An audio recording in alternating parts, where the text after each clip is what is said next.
రాష్ట్రంలో మీరు చూస్తే ఆడపిల్లలు చిన్న పిల్లల మీద అత్యాచారాలు అఘాయిత్యాలు అలాగే హత్యలు జరుగుతుంటే అలాంటి రాష్ట్రంలో ఎవరైనా పెట్టుబడులు పెట్టడానికి వస్తారా నేను అడుగుతున్నా. అండ్ ముఖ్యంగా నారా లోకేష్ దావోస్కి వెళ్ళి సిగ్గు లేకుండా నా ప్రత్యర్థుల్ని అనగతొక్కడానికి నేను రెడ్ బుక్ని యూజ్ చేస్తున్నాను అని చెప్తే ఎవరైనా పెట్టుబడులు పెట్టడానికి వస్తారా అని నేను అడుగుతున్నాను. ఈరోజు మీరు చూస్తే ఈ రాష్ట్రానికి పెట్టుబడులు రాకపోవడానికి కారణం ఈ రెడ్ బుక్ రాజ్యాంగమే. ఎందుకంటే ఎవరైనా పెట్టుబడులు పెట్టాలి అంటే ఆ రాష్ట్రంలో లా అండ్ ఆర్డర్ కరెక్ట్గా ఉండాలి, పారదర్శకమైన పరిపాలన ఉండాలి, అలాగే రోడ్డు రైలు ఏరోప్లేన్ అలాగే పోర్ట్స్ ఇవన్నీ కూడా అంటే ట్రాన్స్పోర్ట్ ఇది కరెక్ట్గా ఉంటేనే అక్కడ పెట్టడానికి అవకాశం ఉంటుంది. మీరు చూస్తే జగన్మోహన్ రెడ్డి గారు ముఖ్యమంత్రిగా ఉన్నప్పుడు ఇవన్నీ కూడా ఎంత చక్కగా చేశారో మీ అందరూ కూడా గమనించవచ్చు. లా అండ్ ఆర్డర్ ఏ విధంగా మెయింటైన్ చేశారు, అలాగే మీరు చూస్తే సచివాలయ వ్యవస్థతో ఎలా పారదర్శకంగా పరిపాలించారు, అలాగే ఏపీలో 3 పోర్ట్లు మచిలీపట్నం, మూలపేట, రామాయపట్నం ఏ విధంగా వర్క్స్ స్టార్ట్ చేశారు, భోగాపురం ఎయిర్పోర్ట్ ఎలా ఆల్మోస్ట్ 35% వర్క్ చేసేయటం జరిగింది, అలాగే 10 ఫిషింగ్ హార్బర్లు అన్నిటినీ కూడా తీసుకొచ్చి మీ చేతిలో పెడితే ఈరోజు మీరు ఏం చేశారు? జగనన్న పారిశ్రామికవేత్తల కోసం రెడ్ కార్పెట్ వేసి ఫ్రెండ్లీ స్టేట్గా ఇన్వెస్ట్ చేయడానికి దాన్ని ఏర్పాటు చేసి మీ చేతికి ఇస్తే ఈరోజు మీరు రెడ్ బుక్ రాజ్యాంగం అంటూ రాష్ట్రంలో ఈరోజు లా అండ్ ఆర్డర్ లేదు, రోడ్డు పైనే నరికేస్తున్నారు మనుషుల్ని.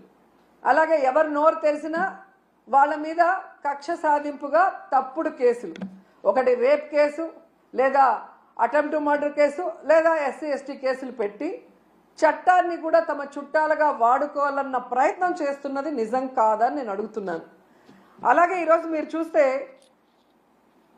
ఈ చంద్రబాబు నాయుడు లోకేష్ చేస్తున్న పనుల వల్ల ఈ రాష్ట్ర ఇమేజ్ దెబ్బతినటం వల్ల ఈరోజు దావోస్లో పారిశ్రామికవేత్తలు ఒక్కటంటే ఒక్క రూపాయి కూడా మనకి MOE చేయకపోవడం చాలా బాధాకరం. ఎందుకంటే ఈరోజు వీళ్ళు దాదాపుగా ఈ స్పెషల్ ఫ్లైట్లు, కోట్లు, బూట్లు, సూట్లు కని వీళ్ళ ఖర్చులకే 20 కోట్ల పైగా అయింది. కనీసం ఆ దారి ఖర్చులకి అయిన డబ్బైనా MOEలు చేసుకొచ్చారంటే సిగ్గుచేటు. మాటలేమో ఇంత చెప్తారు కానీ పని చూస్తే జీరో. సో అందుకే అంటారు గొప్పలు చెప్పుకోవద్దయా తిప్పలు తప్పవని. కానీ చంద్రబాబు నాయుడు వినడు. ఈరోజు కేవలం తన కొడుకుని ప్రమోట్ చేసుకోవడానికే దావోస్కి వెళ్ళాడు. ఈ రాష్ట్రానికో రాష్ట్ర ప్రజలకో ముఖ్యంగా రాష్ట్ర యువతకో ఉపయోగపడే విధంగా ఏది చేయాలన్న ఆలోచన లేదు అనేది ఈ పర్యటనతో అందరికీ అర్థమైపోయింది. ఎందుకంటే అంత పెద్ద వేదిక మీద సీఎం చంద్రబాబు నాయుడు గారు మా రాష్ట్ర ఆర్థిక వ్యవస్థ చితికిపోయింది, చాలా పేద రాష్ట్రంగా మేము మిగిలిపోయాం అని అంత పెద్ద వేదిక మీద చెప్తే ఏ పారిశ్రామికవేత్త వచ్చి ఇన్వెస్ట్ చేస్తాడు? అసలు ఎందుకు అలాంటి మాటలు మాట్లాడాల్సి వస్తుందో నాకు అర్థం కావట్లేదు. ఎలక్షన్స్ ముందు కూడా దాదాపుగా 14 లక్షల కోట్ల అప్పు ఉందని చెప్పి అబద్ధాలు చెప్పటం, ప్రజల్ని కన్ఫ్యూజ్ చేయటం. తీరా మొన్న అసెంబ్లీలో చూస్తే బడ్జెట్ డాక్యుమెంట్స్లో 6.5 లక్షల కోట్లు మాత్రమే అప్పు ఉంది అని చెప్తారు. రాష్ట్రం విడిపోయాక నువ్వే కదా మొదట ముఖ్యమంత్రిగా 5 సంవత్సరాలు ఉన్నావు. నువ్వు ఎంత అప్పు చేసి దిగిపోయావు, 5 ఏళ్లలో మేమేం చేసామో చెప్పాలి కదా జనాలకి. కానీ బయట ఒకటి లోపల ఒకటి మాట్లాడటం. ఏదైతే ఆంధ్రప్రదేశ్లో అబద్ధాలతో కట్టుకథలతో పచ్చ మీడియాతో ప్రజల్ని మభ్యపెట్టారో అదే విధంగా దావోస్లో కూడా మీరు మభ్యపెట్టాలన్న ప్రయత్నం ఈరోజు పెట్టుబడిదారులు పారిపోవడానికి కారణం కాదా చంద్రబాబు నాయుడు, లోకేష్ అని నేను అడుగుతున్నా. ముఖ్యంగా జగన్ గారు ముఖ్యమంత్రిగా ఉన్నప్పుడు దావోస్కి వెళ్తే ఏ విధంగా 1,26,000 కోట్ల రూపాయలకి MOEలు చేసుకొచ్చారో మనం అందరం కూడా కళ్ళారా చూసాం. అలాగే విశాఖలో గ్లోబల్ ఇన్వెస్ట్మెంట్ సమ్మిట్ ఏర్పాటు చేసి 13.5 లక్షల కోట్ల రూపాయలకి ఎంఓయూలు చేయడం మీ అందరూ కూడా గమనించారు ఈ రాష్ట్ర ప్రజలు. ఎందుకు ఇది చెప్తున్నానంటే ఈ నెలలో సాక్షాత్తు ప్రధానమంత్రి గారు శంకుస్థాపన చేసిన 1,85,000 కోట్ల గ్రీన్ ఎనర్జీ ప్రాజెక్ట్ని ఆ రోజు విశాఖ గ్లోబల్ సమ్మిట్లో జగనన్న తీసుకువచ్చిన విషయం ఈ రాష్ట్ర ప్రజలకు ఇంకా గుర్తుందని నేను అనుకుంటున్నా. అలాగే ప్రధానమంత్రి గారు శంకుస్థాపన చేసిన బల్క్ డ్రగ్ ప్రాజెక్ట్ కూడా జగనన్న ముఖ్యమంత్రిగా ఉన్నప్పుడు ఇతర రాష్ట్రాలతో పోటీ పడి తీసుకొచ్చింది. దానికి భూమిని కూడా జగనన్నే తన హయాంలో కేటాయించింది నిజం కాదా అని అడుగుతున్నా. సో జగనన్న తీసుకొచ్చినవి మీ గొప్పతనంగా ప్రధానమంత్రి గారిని పిలిపించి మొన్న హడావిడి చేశారు తప్ప మీ పరిపాలన చూసి మిమ్మల్ని చూసి ఒక్క ప్రాజెక్ట్ అయినా ఒక్క పారిశ్రామికవేత్త ఒక్క పెట్టుబడి అయినా పెట్టాడని నేను అడుగుతున్నాను. జగనన్న విశాఖలో గ్లోబల్ ఇన్వెస్ట్మెంట్ సమ్మిట్ పెడితే అదాని వచ్చారు, అంబానీ వచ్చారు, జిందాల్ గారు వచ్చారు.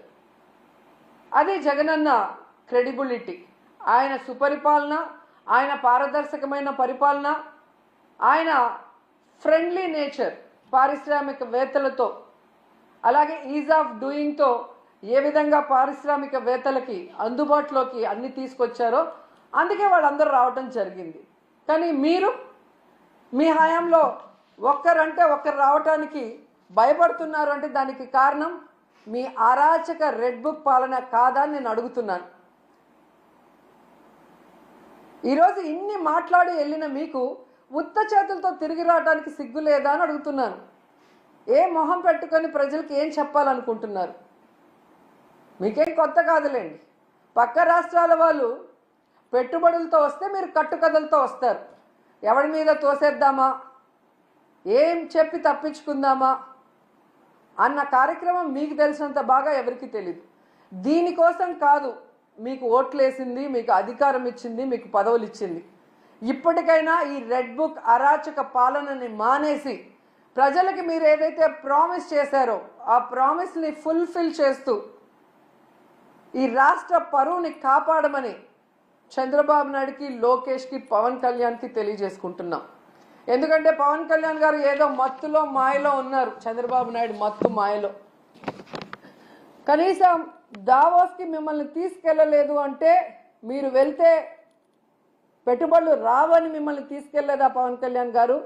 లేదా గతంలో మీరు ఒక ఇంటర్వ్యూలో దావోస్కి వెళ్ళటం వేస్ట్, దానివల్ల రూపాయి ఉపయోగం లేదని మీరు ఇచ్చిన ఇంటర్వ్యూ వల్ల తీసుకెళ్ళలేదా?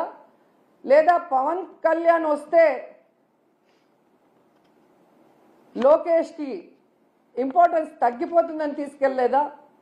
ఇది మాకు చెప్పకపోయినా పర్లేదు, కనీసం పవన్ కళ్యాణ్కి జనసేన కూలీలకి చెప్పాల్సిన అవసరం ఉందని కూడా ఈ సందర్భంగా తెలియజేసుకుంటున్నా.